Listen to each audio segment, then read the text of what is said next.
ہمارے شہر کراچی میں ایک شخص پورا مہینہ کہیں پہ بھی جاب کر رہا ہو، یا کسی کمپنی میں ہو، یا کسی دکان پر ہو، یا کہیں محنت مزدوری کر رہا ہو، یا کسی آفس میں ہو، وہ پورا مہینہ دن رات محنت کرتا ہے اپنی محنت وصولی کے لیے۔ جب اس کا سیلری کا دن آتا ہے، اب وہ سیلری اس کو کیش کی صورت میں ملے یا اکاؤنٹ میں جائے، یا اکاؤنٹ سے وہ اے ٹی ایم کی صورت میں نکالے، اب وہ کیش کی صورت میں ہو یا اے ٹی ایم سے نکال کے اپنی منزل کی طرف رواں ہو، مطلب اپنے گھر کی طرف جا رہا ہو، اور جس طریقے سے کراچی شہر میں ڈاکو راج چل چکا ہے، اسٹریٹ کرائم، تو جب وہ راستے میں اس کو لوٹ لیں تو آپ مجھے بتائیں وہ شخص کہاں کھڑا ہے؟ ابھی اس نے بچوں کی فیسیں دینی تھی، گھر کا راشن بھرنا تھا، پھر اس کے بعد گھر کے 100 مسائل تھے، تو وہ شخص کہاں کھڑا ہے؟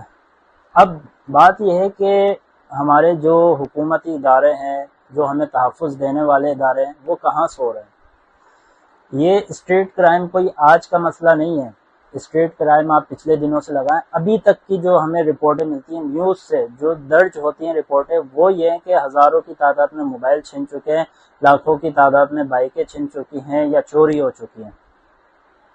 اور بات یہاں نہیں ختم ہوتی، بات یہ ہے کہ اگر ڈاکوؤں کا یا اسٹریٹ کرائم جو کر رہے ہیں ان کا دماغ گھوم گیا یا کوئی مزاحمت کسی نے کر دی تو اس بیچارے کو قتل کر دیا جاتا ہے، اس کو 2 گولی مار کے اس کو ختم کر دیا جاتا ہے۔ اب بتائیں وہ ایک شخص جس کے اوپر 10 بندوں کی کفالت تھی، ان بیچاروں کا کیا ہوگا؟ اب وہ باپ کی صورت میں ہو، ماں کی صورت میں ہو، بچوں کی صورت میں ہو، بیوی کی صورت میں ہو، یا چھوٹے بہن بھائیوں کی صورت میں ہو، ایک ہی شخص اگر کفالت کر رہا ہو، اس بندے کا اس گھر پہ کیا گزرے گی؟ کبھی میں اور آپ نے سوچا ہے اس بارے میں؟ ہمارے حکومتی ادارے کہاں سو رہے ہیں؟ یہ سوالیہ نشان ہے، ہمارے جو تحفظ دینے والے ادارے ہیں ان پہ ایک بہت بڑا سوالیہ نشان ہے۔ اسٹریٹ کرائم کوئی آج کا معاملہ نہیں ہے، آپ جتنی بھی رپورٹیں اٹھا لیں تو یہ کتنے پرانا مسئلہ چل رہا ہے، تو ابھی تک یہ مسئلہ حل کیوں نہیں ہوا کراچی میں؟ کیا اسٹریٹ کرائم ہمارے تحفظ دینے والے اداروں سے زیادہ مضبوط ہیں یا ان سے زیادہ طاقتور ہیں؟ جبکہ ہم تو دیکھتے ہیں کہ ہماری سندھ پولیس ہو یا جو ہمارے تحفظ دینے والے ادارے ہیں، ہم تو بچپن سے سنتے ہیں وہ زیادہ طاقتور ہیں۔ اچھا، بات یہ کہنے کی کہ اس میں ایک غلطی ہماری لوگوں کی جو ایک غلطی ہے وہ بہت بڑی غلطی ہے، وہ شیئر کرنا ضروری تھا کہ ہماری غلطی ہے کہ جب بھی ہم لوگ کبھی بھی اسٹریٹ کرائم کا شکار ہوں یا کوئی ہمیں لوٹ کے لے جائے یا کوئی ہماری چیز چوری ہو جائے تو ہم لوگ رپورٹ درج نہیں کرتے۔ ہوتا یہ کہ اگر آپ کسی بھی ایس ایچ او کے پاس یا کسی بھی تھانے کے پاس جائیں اور اس سے کہیں کہ بھائی علاقے میں اسٹریٹ کرائم پھیلا ہوا ہے، آپ کیا کر رہے ہیں، تو اس کا سوال یہ ہوتا ہے کہ بھائی میرے پاس تو کوئی رپورٹ نہیں ہے، کوئی اپلیکیشن نہیں ہے، ہم تو اس پہ کام کرتے جو ہمارے پاس رپورٹ آئے، اپلیکیشن آئے۔ ہم لوگ یہ سمجھ رہے ہوتے ہیں کہ سوشل میڈیا پہ وہ دیکھ رہے ہیں، وہ بالکل دیکھ رہے ہوتے ہیں، پر وہ اس پہ کوئی کارروائی نہیں ہو رہی ہوتی جب تک کہ آپ اس پہ رپورٹ نہیں کریں گے۔ یہ ویڈیو کا مقصد صرف یہ ہے کہ لوگوں کو بتانا، اویئرنیس دینا کہ دیکھیں جی، اگر ہمارا ایک ذرا سا بھی موبائل چوری ہوتا ہے یا ہماری رقم کیش کی صورت میں جاتی ہے تو آپ نے اپنے قریبی جو متعلقہ آپ کا تھانہ لگتا ہے اس کو جا کے ضرور رپورٹ کرنی ہے، ایف آئی آر کٹوانی ہے۔ اب ہوتا یہ کہ لوگ چھنتے، کسی نے اسٹریٹ کرائم میں اس کا موبائل چلا گیا، کیش چلا گیا، وہ گھر جا کے سو گیا، اس کو پتا ہے، وہ بس ہم نے سوچ بنا لی ہے کہ ہم لوگوں کا کام نہیں ہوگا، اسٹریٹ کرائم کے لیے کے حوالے سے جائیں یا کسی بھی حوالے سے تھانے میں جائیں تو ہمارا کچھ بھی نہیں ہوگا، ملنا ملانا تو کچھ بھی نہیں ہے۔ دیکھیں جی، ملے آپ کو یا نہ ملے وہ ایک الگ بات ہے، پر آپ کی رپورٹ درج ہوگی تو جو بھی تھانے دار ہوگا، جو بھی ایس ایچ او ہوگا، وہ اس پہ کارروائی کرے گا۔ جب اپلیکیشنیں زیادہ ہوں گی تو ظاہر سی بات ہے کہ وہ ادارہ متحرک ہوگا اور اس علاقے پہ کام کرے گا۔ یہ ایک بہت بہترین آپ کو مشورہ ہے، جتنے بھی ہمارے بھائی یہ ویڈیو دیکھ رہے ہوں، جہاں جہاں تک یہ ویڈیو پہنچے۔ بات یہ دیکھیں جی، حکومت، ہم لوگ صرف اور صرف نشانہ بناتے ہیں کہ اداروں پہ، کہ ادارے کیا کر رہے ہیں، ادارے یہ نہیں کر رہے، ادارے وہ نہیں کر رہے، پر ہم لوگ بھی کیا کر رہے ہیں وہ بھی ہمیں دیکھنا چاہیے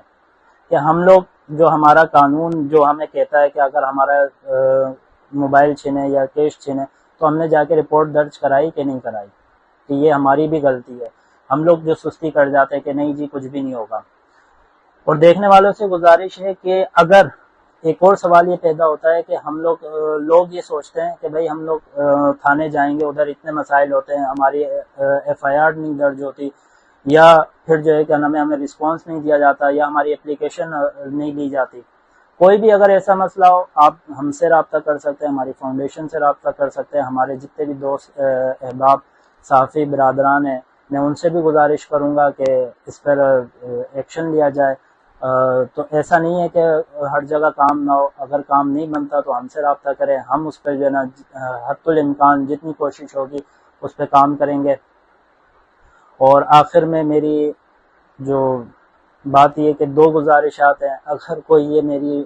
ویڈیو ڈاکو دیکھ رہا ہو، اسٹریٹ کرائم کرنے والا دیکھ رہا ہو، تو اس سے ہاتھ جوڑ کے گزارش ہے کہ بھائی آپ اس بندے کا جو لینا ہے لے لو پر اس کی جان نہیں لو۔ اس ایک جان کے پیچھے 10 لوگوں کی کفالت ہوتی ہے، وہ بیچارہ کس طریقے سے کفالت کر رہا ہو۔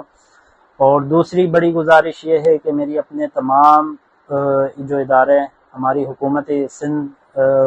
سے، سندھ پولیس سے، سندھ رینجرز سے، تمام جتنے ہمیں تحفظ دینے والے ادارے ہیں ان تمام سے گزارش ہے خدا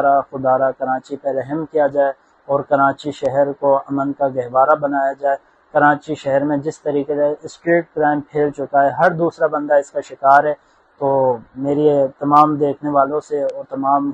جتنے ہمارے حکمران ہیں ان سب سے گزارش ہے کہ آپ کے آگے ہم ہاتھ جوڑتے ہیں کہ ہم پہ رحم کیا جائے۔ یا تو ہم محنت کر سکتے ہیں، کما سکتے ہیں، ٹیکس بھر سکتے ہیں، یا پھر جو ہے کہ ہمیں روزانہ لٹ کے کٹ مریں یا پھر خودکشیاں کریں، کیا کریں، ہم کہاں جائیں۔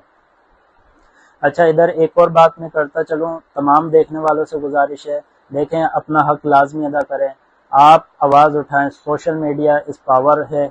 بہت بڑی پاور ہے، آپ اپنے بیان ریکارڈ کرائیں اسٹریٹ کرائم کے حوالے سے، تاکہ جو ہمارے حکمران ہیں ان تک ہمارے پیغامات جائیں۔ اور اسٹریٹ کرائم پہ یہ نہیں سوچیے گا کہ ہمارے ویڈیو بنانے سے یا جو ہے کہ ہماری درخواست تھانے میں جمع کرانے سے کیا ہوگا، بہت کچھ ہوگا، اس کا بہت فائدہ ہوگا۔ آپ کو اگر کوئی فائدہ نہیں ہو سکتا تو ہو سکتا ہے کہ آپ کی درخواست سے وہ ادارہ متحرک ہو اور اس پہ کارروائی کی جائے اور دوسرا شخص بچ جائے۔ جو دوسرا شخص بچے گا اس کا ثواب لازمی آپ کو بھی ملے گا۔